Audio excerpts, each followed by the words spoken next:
for she aims to spread awareness of building a future full of joy. Her speech, Building a Future Full of Joy, in hope of building a loving society, parents and friends, please welcome Andrea Jelita.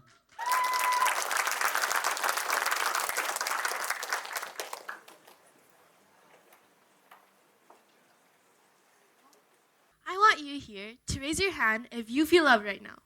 Maybe from your mom, dad, sister, brother, husband, or wife. Thank you, and I'm happy for you. I'm happy that you feel that way. But do you know who isn't? Them. Do these children not deserve the same amount of love you feel right now while they're just still growing up? 10 children who grew up without parents and one who did. If you added the same amount of love those 10 children experienced, it would have never been equal to or even come close to the amount of love that one child received. When we were little, our parents always took the time and patience to raise us to be the successful people we are today. They played with us and always tried their best to make us happy. However, did you ever stop to think about the fact that there are so many children all around the world that have to go through the misfortune of growing up in orphanages or even worse, alone? Well, maybe you have thought about it. I mean, we've all heard something along the lines of, think about the unfortunate children. What about the unfortunate children? But let's be honest here. Have you actually done something about it?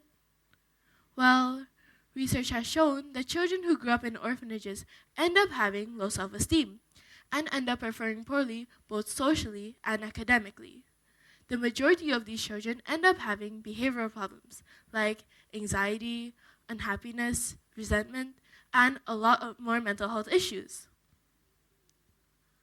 Not only that, but research has also found that children who grew up without parental figures end up doing a lot more felonies than those who had loving and caring parents. As an example, have you ever heard of Voldemort from Harry Potter? Well, he grew up in an orphanage most of his life. He became unable to feel love, then he became the main villain of the story. But should he had felt a little bit more love and care, it would have been different. But that's only in a fictional story, right? That doesn't happen in the real world, does it? Wrong. Research has shown that children who grew up in orphanages end up suffering with a lot of psychological issues, like Voldemort did. But that's only the worst cases possible, right? Not all of them end up making bad decisions like he did. Well, even if that were the case, as you may know, orphanages have an age limit to them, and a lot of the children who grew up there aren't prepared for their life after their care. And as previously mentioned for the people that were probably sleeping here, children who grew up in orphanages end up suffering with a lot of psychological issues like anxiety disorders, trauma, depression, and a lot more mental health issues. Now, let me tell you a TMI here. I was an extremely shy kid. Could you believe that? Every single time I went to a relative's house or a family's friend's house, I would never say my goodbyes. I would always find a way to escape the house without my parents knowing, of course. But one day, they found out. And after that, I got a full-on 1-hour lecture in the car that proceeded to continue in the house. Man, after that, I have always said my goodbyes. But now you may ask, why are you telling me this story, and how is this important? Well, as you can tell from this story, my parents have had a huge impact in my life. They always took care of me, taught me the wrongs and rights, and good manners in general. But what about them? Who's going to teach them about the wrongs and rights like my parents taught me? But let me tell you now that this story is not even a fraction of the biggest problem they face. The biggest problem they face is that they don't get the same love and joy we feel while spending time with our family. Who here has been to a family trip? I want you to raise your hand. Oh, I see a lot of you. And I've been to one too. They're fun, aren't they? There's nothing we want more than to spend time with our families, right? Well, same goes for them. This seems like a problem that needs a solution, doesn't it? Well, luckily, I have the solution.